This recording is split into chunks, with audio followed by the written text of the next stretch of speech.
When it was originally released, Resident Evil 3 was a breath of fresh air for the franchise. It took the player out of the interiors of mansions and police stations and thrust them into the chaos of Raccoon City. It experimented with action-based set pieces and introduced a persistent, deadly enemy that terrorized the player throughout the experience.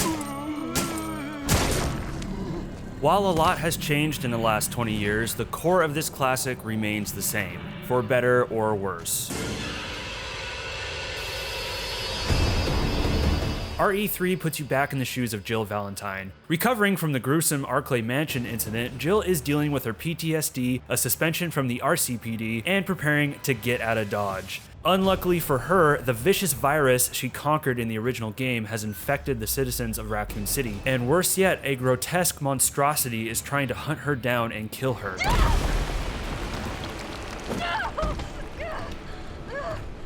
The story follows roughly all the same beats of the original game, but is now more grounded and realistic, which is a good thing. Where the original Resident Evil 3 started with Jill jumping out of a burning building, ready to rock and roll, Remake 3 has Jill blindsided by the chaos of Raccoon City and scrambling to get her bearings on the situation. That's not to say she doesn't eventually become a trash-talking superwoman by the end of the game. She definitely does, but it's nice to see a portrayal of her broken and needing to piece herself back together in order to survive the night. There's a lot of great remixes and surprises thrown into the plot as well. This time, instead of Jill going to the police station, it's Carlos, who indirectly helps set up some of the events in Resident Evil 2, along with a few other surprises I won't spoil here. And of course, the menace of the Nemesis is portrayed perfectly, aggravating Jill throughout the game to the point of rage and desperation. Is this fucker not dead yet? No, they're gone.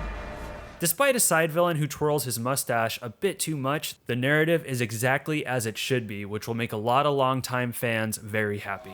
Go back to the subway station. We don't need a bleeding heart like you getting in the way.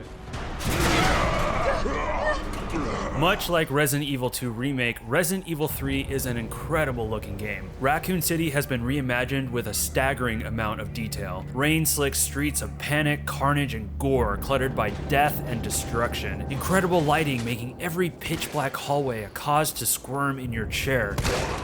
I often found myself taking the time to comb over the environments just to see all the little details. This also allowed me to come across quite a few Easter eggs too. Eagle-eyed veterans of the original game will spot recreated locales as well as textures inspired by the original environments. It's hard not to feel giddy while you're playing it. Best of all, the character redesigns are just amazing. Jill has been reimagined beautifully, ditching her tube top and miniskirt for more practical attire, you know, like pants. You'll also notice lots of tiny details on her like dried blood, sweat, and grime caking her arms and shoulders. Carlos's redesign is also well done, sporting a more messy hairdo and facial hair, and is portrayed as less of a caricature.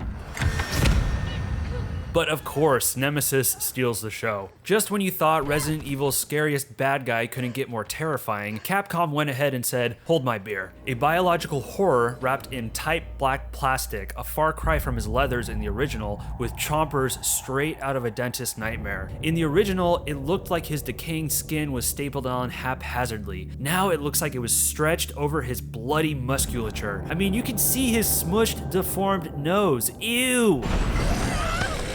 The zombies, while mostly recycled from Resident Evil 2, still look great with a few new variations to mix things up. Oh, and the sound design, top freaking notch. The soundscape of Raccoon City is moody and spine-tingling. Walking down a dark corridor, you're certain to hear the low whispers of the wind interrupted by the moans of the walking dead. But what's even more hair-raising is hearing the random scream from a poor citizen who has met their demise.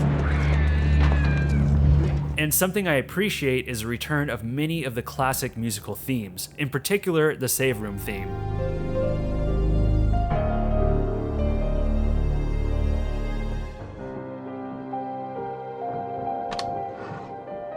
Characters are all voiced well for the most part, but dear lord, what is up with the lip sync in this game? It's completely off in just about every cutscene. Just look at this scene where Jill runs into Kendo.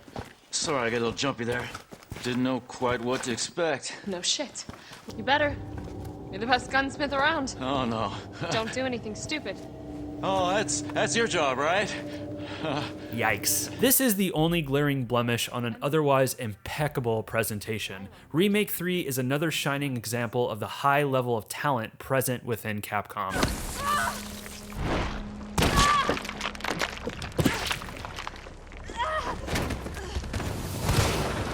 The name of the game is still managing resources and dispatching enemies when necessary, but unlike Resi 2, which kept you in one location for most of the game, Resi 3 keeps you moving from place to place at a brisk pace, only letting you slow down for exploration in a handful of key areas. While it's true to the original, this may be a little off-putting to some fans who prefer the slower survival horror gameplay, and I hate to say it, but there are a few sections in Remake 3 that borrow a bit too much from the more action-heavy sequels. In particular, a bug nest where Jill has to find and flip several electrical breakers, and a later portion of the game where Carlos has to fend off a horde of zombies in a hospital lobby, a throwback to a similar scene in Resident Evil 4. These sections aren't necessarily bad, but they do feel a little out of place. Adding to this is the shocking lack of puzzles in the game. There's honestly 2 in the whole experience. Granted, they are good puzzles and will stump you for a few seconds, but I would have preferred more puzzles to break up the game than action sequences. Ammo crafting returns with various gunpowder types you can find while exploring, allowing you to craft all the bullets, shotgun shells, and grenade rounds you'll ever need.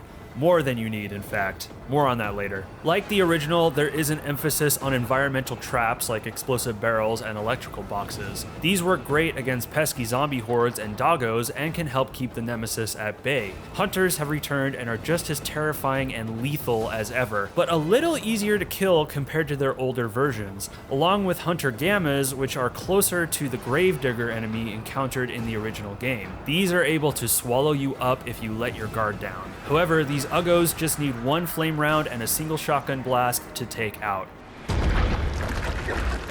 And of course, Jill wouldn't be the master of unlocking without many a padlock to be picked, a nice addition that scratches a bit of fan service. If only I had my lockpick. I played the game on hardcore difficulty, and I have to say I didn't find it very hardcore at all. For starters, ink ribbons have been removed, which is a real bummer. Ink ribbons were reintroduced in Resi 2 on the hardcore difficulty, which I was very happy about. I think limited saves in a survival horror game adds a lot of tension and stakes to your play. Now in Resi 3 you can save as much as you want, which is nice, I guess, but it kind of takes away from the fear. Also, there's so much ammo and health pickups in this game, it's kind of ridiculous. The game makes a big stink about how ammo will be way more limited on hardcore, which is funny because I finished the game with literally hundreds of pistol shots and enough health sprays to finish off the ozone layer. I mean, my god, if my resources were this plentiful in hardcore, I have to imagine players are practically sneezing bullets on the normal difficulty. To be fair, enemies are much harder to kill in hardcore and Jill can die in a few hits, but when you're up to your ears in ammo and health and can save as many times as you want, the monsters start to lose their fear factor.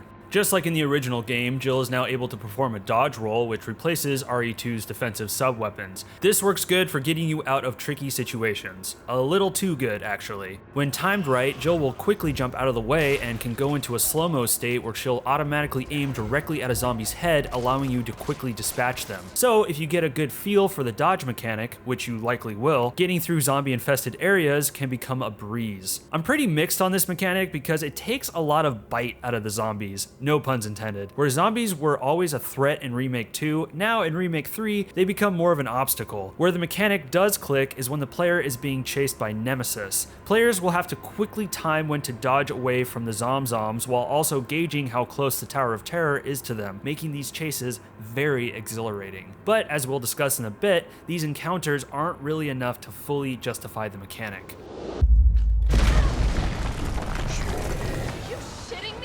Okay, so Nemesis. Let's get into him. Much like Mr. X in RE2, Nemesis is your constant pursuer, a meaty mass of hate that wants nothing more than to hunt you down and turn you into a Jill sandwich. Hard to kill and even harder to get away from, the player will have to use all of the tools in their toolbox to get distance from this foe. Unlike Mr. X, who simply beelines it towards the player, Nemesis has more abilities and tactics he can use against you. He can slurp up your foot with one of his tentacles, jump in front of you, and spawn these horrific parasites on the heads of nearby zombies, which can whip you with their tentacles. An obvious callback to the Plagas in Resident Evil 4. This all sounds awesome, right? Well, it is. So what's the problem? Well, these moments happen maybe a couple of times in the whole game.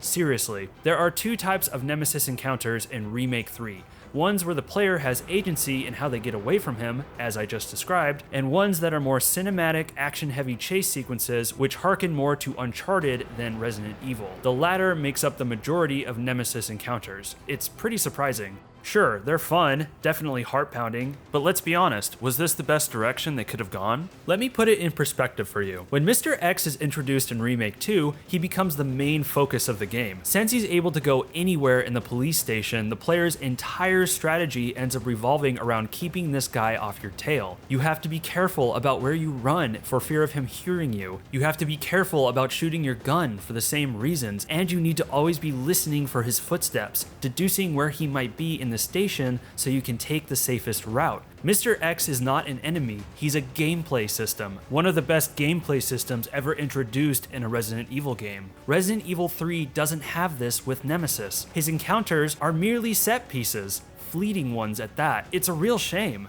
And since I was questioning the direction taken with Nemesis, I couldn't help but question the direction of the whole entire game. Look, this is a fairly linear game, way more constricted than the Raccoon Police Department. I mean, you'd think if you were thrust out into the city streets of Raccoon City, there'd be more emphasis on exploration, more backtracking, more situations where the Nemesis could intercept you. But no, it's really just a straight line from the beginning to the end. It shares way more with Resident Evil 4 than it does with Resident Evil 1 or Resident Evil 2. Is there a version of Resident Evil 3 that could have had a more open, interconnected environment, an expansion on what was done with the police department or even the mansion? Wouldn't that lend itself to a Nemesis that could iterate on Mr. X? A Nemesis that could truly show up anywhere at any time and would need more quick thinking and skill to get away from? Look, clearly Capcom put a lot of work into updating the original game, and as a longtime fan, I can say with confidence this is still very much Resident Evil 3 at its core. But if I had to be brutally honest, this could have been pushed further. They got everything into the game they knew they needed and stopped there. It's a rough draft that ultimately got approved for finishing touches and release. Remake 2 retained everything that made the original game great and then pushed it further. That's what made it a Game of the Year contender. Remake 3 will not share these same accolades.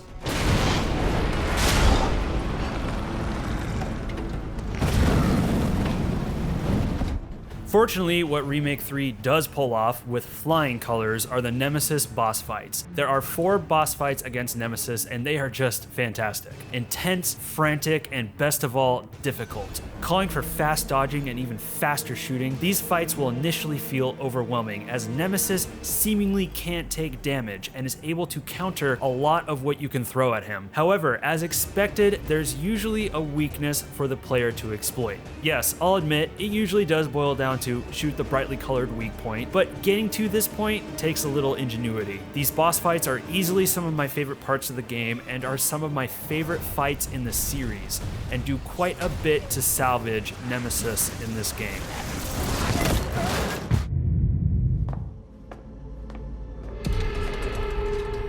Included with Resident Evil 3 is a brand new multiplayer game that no one really asked for. Resistance is Capcom's take on the asymmetrical multiplayer formula, pitting a group of 5 survivors, who all happen to be teen slasher cliches, against a single mastermind made up of classic RE baddies like Annette Birkin, Oswald E. Spencer, Wesker's sister, and Liquid Snake. The goal of the survivors is to get to the end of the level, completing a series of objectives like collecting keys or destroying umbrella tanks, all the while surviving against the usual undead suspects. The Mastermind's goal is to prevent the players from reaching their objective. Masterminds have control over the various cameras throughout the environment and are able to lock doors on the players, set traps, and shoot them with turrets if necessary. Best of all, they can deploy and even control zombies and other bioweapons to attack and kill the poor survivors.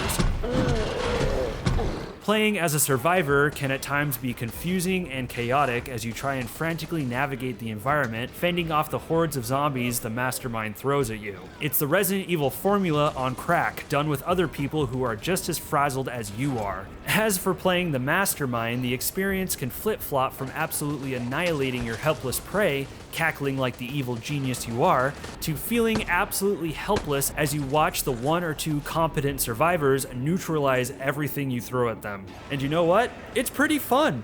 Look, this isn't going to be the next multiplayer phenomenon, but I gotta say, Resistance held my attention. There was something gratifying about working together as a team to take down an armored zombie to retrieve an objective, while spawning a legendary monster like William Birkin in the middle of a group of survivors only to watch them flee in terror was an absolute joy. It's very rough around the edges, for sure. Some of the map designs are woefully unbalanced, either favoring the mastermind or favoring the survivors. And playing the mastermind can feel pretty clumsy at times. Placing traps and enemies doesn't feel precise or intuitive at all, and controlling the zombies can feel pretty unresponsive and frustrating, made worse by the fact that some of the bigger monsters have a bad habit of obscuring the camera. But at the end of the day, it's a fun diversion and a nifty little experiment. If you pick up Resident Evil 3, don't write this one off. You might be pleasantly surprised.